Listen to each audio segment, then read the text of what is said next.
جو آپ سے پہلے تھے وہ سب خاص و چنیدہ، جو آپ سے پہلے تھے وہ سب خاص و چنیدہ، اے ختم رسول آپ تو محبوب ہوئے ہیں، اے ختم رسول آپ تو محبوب ہوئے ہیں۔ اور علماء کرام مشائخ عظام تشریف فرما ہیں خاص توجہ چاہتے ہوئے کہ کیا صحبت و نسبت کا تھا فیضان تغیر، کیا صحبت و نسبت کا تھا فیضان تغیر، جو عام تھے وہ خاص سے پھر خوب ہوئے ہیں، جو عام تھے وہ خاص سے پھر خوب ہوئے ہیں۔ میں دعوت خطاب دوں گا جناب علامہ عارف حسین وحدی صاحب کو، تشریف لائیے۔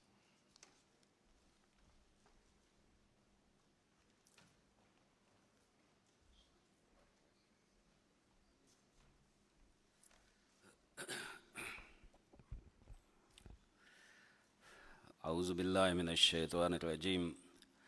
بسم اللہ الرحمن الرحیم، الحمد للہ رب العالمین، والصلاة والسلام علی سید الانبیاء والمرسلین، رحمت للعالمین، خاتم النبیین، ابی القاسم محمد صلی اللہ علیہ وآلہ وسلم وعلی آلہ الطیبین وصحبہ المنتجبین۔ اما بعد، فقال اللہ الحکیم فی کلامہ المجید، لا تنازعوا فتفشلوا وتذهب ريحكم، صدق اللہ العلی العظیم۔ صدر محفل جناب ڈاکٹر عارف الرحمن علوی صاحب، صدر محترم اسلامی جمہوریہ پاکستان، ہم سب کے پیر و مرشد جناب ڈاکٹر نور الحق قادری صاحب،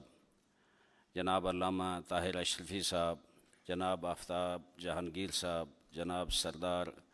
اعجاز خان جعفر صاحب، تمام علماء کرام، وفاقی وزراء، MNA حضرات، اور جتنے بھی ظاہر ہے یہاں قائدین کی محفل ہے، بزرگان بیٹھے ہیں،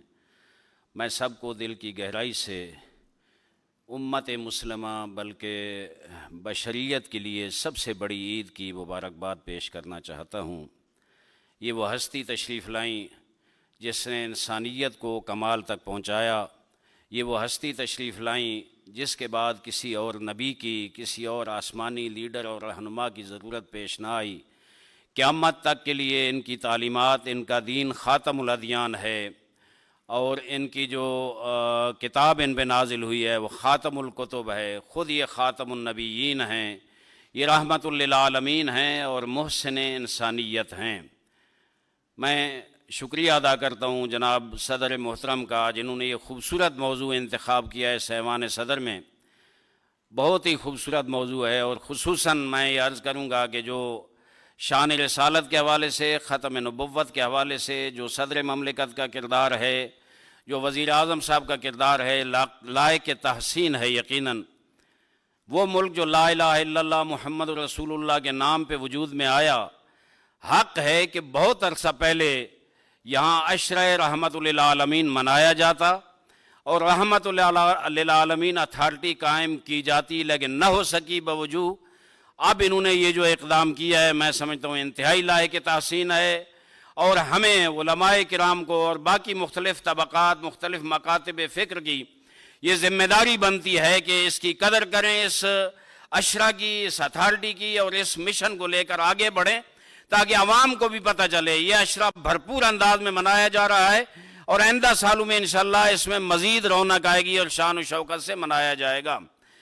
میں عرض کروں کہ یہ جو موضوع ہے اتحاد و اتفاق میں مساجد، مدارس، امام بارگاہوں، خانقاہوں کا کردار، میرے محترم جناب ضیاء اللہ شاہ بخاری صاحب نے بہت خوبصورت فرمایا ہے۔ آگے رسول اکرم صلی اللہ علیہ وآلہ وسلم کے دور میں کوئی الگ مسجد، کوئی امام بارگاہ، کوئی خانقاہ، کوئی مدرسہ نہیں ہوتا تھا۔ وہی جو مسجد نبوی تھی وہی مسجد بھی تھی، وہاں عبادت بھی ہوتی تھی، وہاں ہی مدرسہ بھی تھا جہاں دینی تعلیم اور دوسری تعلیم دی جاتی تھی، وہاں ہی خانقاہ بھی تھی۔ اس سے بڑی درگاہ کون سی ہے جہاں حضور اکرم صلی اللہ علیہ وآلہ وسلم تشریف فرمائیں، سب سے بڑے مرشد، سب سے بڑے پیر اور سب سے بڑے آقا و مولا اور پیشوا اس انسانیت کے وہاں تشریف فرما، تو اس سے بڑی کوئی اور خانقاہ بھی نہیں تھی۔ سب سے بڑی امام بارگاہ جہاں سے مجالس اور محافل اور حضور اکرم کی محافل نشر ہوتی تھی پوری دنیا میں اور پیغام جاتا تھا. میں سمجھتا ہوں اس وقت وہ ایک مسجد تھی لیکن اتنا اتحاد و وحدت تھا کہ سب وہاں ہی یکجا تھی. اور میں یہاں یہ عرض کروں گا کہ حضور اکرم صلی اللہ علیہ وآلہ وسلم کے دور میں کہیں آپ نے نہیں دیکھا کہ مختلف مسالک ہوں، مختلف فرقے ہوں، مختلف گروہ ہوں، مختلف مکاتب ہوں، مختلف طبقات ہوں. نہیں، اسی مسجد نبوی کا اور رسالت مآب کا وہ کردار تھا کہ سب اکٹھے تھے اور اس مسجد کے اندر آج سب مل کر. اور میں یہاں یہ کہوں گا کہ دارالحکومت بھی وہی تھا اور کابینہ کے اجلاس بھی وہی ہوتے تھے، فیصلے بھی وہاں ہی ہوتے تھے، اور جو باہر سے وفود آتے تھے ان کے ساتھ ملاقاتیں اور میٹنگیں بھی اسی مسجد میں ہوتی تھیں. جب وہ مسجد ایک ہوتی تھی، ہم ایک تھے. میں یہاں معذرت ساتھ یہ عرض کروں گا، یہ جو فرقہ واریت پھیلی ہے عالم اسلام میں پوری دنیا میں، اور ہمارا ملک بھی اس سے بہت شدت سے متاثر ہے. میں کہتا ہوں ذرا توجہ کریں. یہ جو مسلک بنے ہیں، کوئی بریلوی ہے، کوئی دیوبندی ہے، کوئی اہل حدیث ہے، کوئی شیعہ ہے، کیا حضور اکرم صلی اللہ علیہ وآلہ وسلم کے دور میں کوئی مسلک کا تصور تھا؟ اس دور میں کوئی مسلک تھے؟ بلکہ حضور کے بعد اگر ہم دیکھیں، کیا خلفائے راشدین کے دور میں کوئی مسالک الگ الگ تھے؟ نہیں تھے. اگر تھا تو صرف اسلام تھا. ایک ہی مسجد ہوتی تھی، اس میں سب نمازیں پڑھتے تھے، اسی میں سب محافل ہوتی تھی، اسی میں تدریس و تعلیم و تربیت کا نظام ہوتا تھا. سب سے بڑی اب مصیبت عالم اسلام پہ یہ آئی جب ہم نے مسجدیں الگ الگ بنا لی، ہم نے مدارس الگ الگ بنا لیے، ہم نے امام بارگاہیں الگ الگ بنا لی، ہر ایک کا الگ الگ مشن. میں معذرت ساتھ عرض کروں گا، آج بھی اگر ہم چاہتے ہیں کہ ہمارے اندر اتحاد و وحدت کی فضا قائم ہو، یہ ملک، یہ مملکت اسلامی پاکستان یہ جب وجود میں آئی تھی اس وقت بھی ہم نے ہاتھوں میں ہاتھ دیا تھا. اس کا وجود اور اس کی بقا، اس کے لیے اتحاد ضروری ہے، امن ضروری ہے. جب ہم متحد تھے تمام مسالک، تمام طبقات، تو ہم نے انگریزوں سے اور ہندوؤں سے یہ ملک چھین لیا تھا اس پاک رسول کے نام پہ، اللہ کی توحید کے نام پہ. اور آج بھی اگر اس ملک کو سنبھالنا ہے، اس ملک کی بقا میں کردار ادا کرنا ہے، اس ملک کو ترقی، عظمت اور شان و شوکت کی طرف لے جانا ہے، اس ملک کو مستحکم کرنا ہے، دشمنوں کو مقابلے میں سیسا پلائی ہوئی دیوار بنانی ہے، تو میرے خیال میں ہمیں پھر اسی انداز میں متحد ہونا پڑے گا، ہاتھوں میں ہاتھ دینے پڑیں گے. دیکھیں اگر ہم تقسیم ہو جائیں، حضور اکرم صلی اللہ علیہ وآلہ وسلم نے تو کیا فرمایا تھا کہ میں آپ کے درمیان 2 گراں قدر چیزیں چھوڑ کے جا رہا ہوں. قرآن ہے، اہل بیت اطہار ہیں، یا بعض روایات میں سنت ہے. اگر ہم انہی کو پکڑ لیں اور آگے بڑھیں، میں سمجھتا ہوں اس ملک کی بھی بقا ہے، اس ملک کا بھی استحکام ہے، اس ملک کی بھی عظمت ہے، اور اسلام کی اور امت مسلمہ کی بھی عظمت ہے. لیکن اگر ہم اس طرح تقسیم ہو جائیں کہ یہ امام بارگاہ ہے، یہ مسجد ہے، یہ فلاں مسلکی ہے، یہ فلاں مسلکی، میں فقط یہ گزارش کرنا چاہتا ہوں کہ اب ٹھیک ہے الگ الگ مساجد ہیں، مدارس ہیں، لیکن کیا حق نہیں ہے کہ اگر شیعہ مدرسہ ہے اس میں اہل سنت کے طلبہ بھی پڑھیں، اگر شیعہ مسجد ہے اس میں اہل سنت کے لوگ صحابہ کرام کے نام پہ، اور اس میں مختلف مسائل پیدا ہوں جیسے ہر سال ہوتے ہیں، اور فرقہ واریت بڑھتی ہے، انتشار بڑھتا ہے. آئیں ہم اپنے آپ کو اہل بیت اور صحابہ کرام کے نام پہ تقسیم نہ کریں،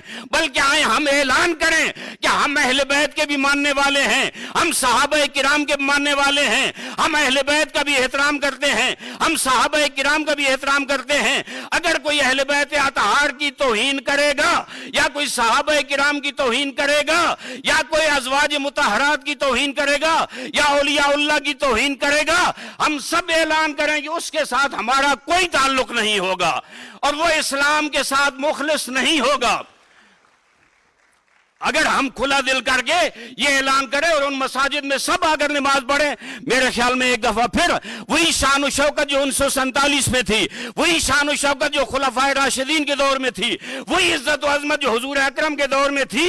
اس کو ہم زندہ کر سکیں گے. اور دنیا کی جو طاقتیں پاکستان کے خلاف سازشیں کر رہے ہیں، ہمیں تقسیم کرنے کے درپے ہیں، ان کو بھی ہم شکست دے سکیں گے اور کامیاب ہم ہوں گے. پرچم اسلام سربلند ہوگا، پاکستان انشاءاللہ پوری دنیا کے مقابلے میں ایٹمی طاقت ہے، ہمارے اتحاد کے ساتھ یہ مزید سربلند ہوگا اور دنیا پہ غلبہ ہوگا۔ والسلام علیکم ورحمۃ اللہ۔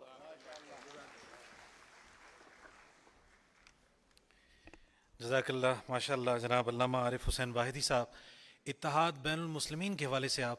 کلیدی خطاب فرما رہے تھے، اللہ تبارک و تعالیٰ آپ کو اجر عطا فرمائے۔ بلکہ مسجد، مدرسہ، خانقاہ، امام بارگاہ کا جو فرق ہے اس کو بڑی عمدگی سے آپ نے بیان کیا ہے، حقیقت کیا ہے یہ آپ نے آشکار کی ہے، اور یقیناً ہم متحد ہیں، متحد رہیں گے۔ ایک ہوں مسلم حرم کی پاسبانی کے لیے نیل کے ساحل سے لے کر تابہ خاک کاشغر۔ اور اب میں